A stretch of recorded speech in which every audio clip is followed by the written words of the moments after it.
અમદાવાદમાં આસારવાના રહીશોએ એએમસી ઓફિસનો ઘેરાવ કર્યો છે। પાણીની સમસ્યાથી કંટાળેલા લોકોએ એએમસી ઓફિસે સૂત્રોચ્ચાર કર્યા। બેનર સાથે દાણાપીઠ કોર્પોરેશન ઓફિસે લોકોએ વિરોધ પ્રદર્શન કર્યું હતું। 3 મહિનાથી 300થી વધુ પરિવારોને પીવાના પાણીની સમસ્યા પડી રહી છે। અનેકવાર રજૂઆતો છતાં નિકાલ ન આવ્યો હોવાનો લોકોનો આરોપ છે। 3 દિવસમાં પ્રશ્નોનો નિકાલ નહીં આવે તો ઉગ્ર આંદોલનની ચીમકી ઉચ્ચારી છે। અમદાવાદમાં અલગ અલગ વિસ્તારમાં પાણીની સમસ્યાઓ છે। શહેર ભલે સ્માર્ટ સિટી બન્યું હોય પરંતુ સામાન્ય પ્રાથમિક સવલતો હજુ પણ કેટલાક વિસ્તારોમાં પહોંચી નથી તેવી ફરિયાદો છે। કેટલાક લોકો કોર્પોરેશનની ઓફિસ પર વિરોધ માટે આવ્યા છે।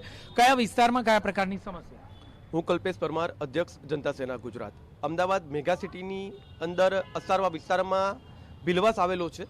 ત્યાં ફેબ્રુઆરી મહિનાની આસપાસ ગંદુ ડોળું પાણી આવતું। સ્થાનિક લોકોને શરૂઆતના પીરિયડ્સમાં ઇગ્નોર કર્યું તો લોકોને ટાઇફોઇડ, કોલેરા જેવા રોગો ફાટી નીકળ્યા। લોકો દવાખાને ભેગા થઈ ગયા। ત્યારબાદ વારંવાર યોગ્ય પ્લેટફોર્મ પર રજૂઆત કરી। આક્રમકતાથી રોડ ઉપર પણ તે લોકો ઉતર્યા, પણ કશું જ સાંભળવામાં ન આવ્યું। સિનિયર સિટીઝન 70 વર્ષના માજી છે, ડેગડું લઈને માટલું લઈને બહાર ટેન્કરમાં પાણી ભરવા જતા તેમને પડી ગયા।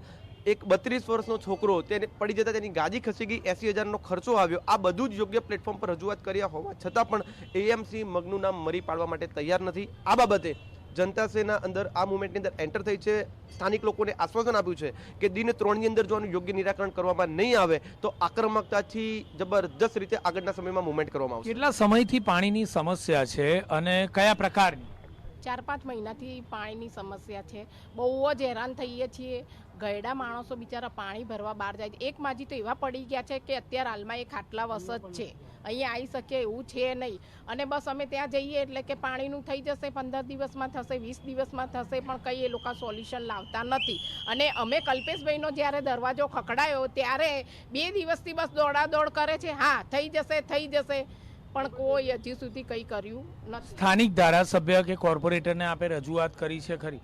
હા કરી છે। 5-6 વખત 5-6 રિક્ષા ભરીને અમે જઈને આવ્યા છે। થઈ જશે આશ્વાસન આપે, પણ હજી સુધી એનો કોઈ જ નિવાડો નહીં। ટેન્કરની સુવિધા કરી આપી, એ બી 15 દિવસથી આખી ચાલીમાં એક ટેન્કર મોકલાવે। હવે વસ્તારી ઘર હોય, એક ઘરમાં માંડ 5-6 જણા તો હોય તો ક્યાંથી મેળ આવે એક ટેન્કર આખી ચાલીમાં? એટલે અંદાજે કેટલાક મકાનો હશે અને કેટલા લોકો રહેતા? 300-400 ઉપર મકાનો છે અને લોકો તો હજારો ઉપર હશે, કારણ કે 300-400 મકાનોમાં કેટલા 5-1 માણસ તો હોય જ। ટૂંકમાં કહીએ તો જે રીતે અલગ અલગ વિસ્તારમાં અલગ અલગ પ્રકારની સમસ્યાઓ તો રહેતી હોય છે, પરંતુ છેલ્લા લાંબા સમયથી કોઈ પણ પ્રકારે પીવાના પાણીની યોગ્ય વ્યવસ્થા ન હોવાના કારણે દાણાપીઠ ખાતેની જે અમદાવાદ મ્યુનિસિપલ કચેરી છે તે કચેરી પર દેખાવો અને ધરણા કરવાની તેઓને ફરજ પડી છે।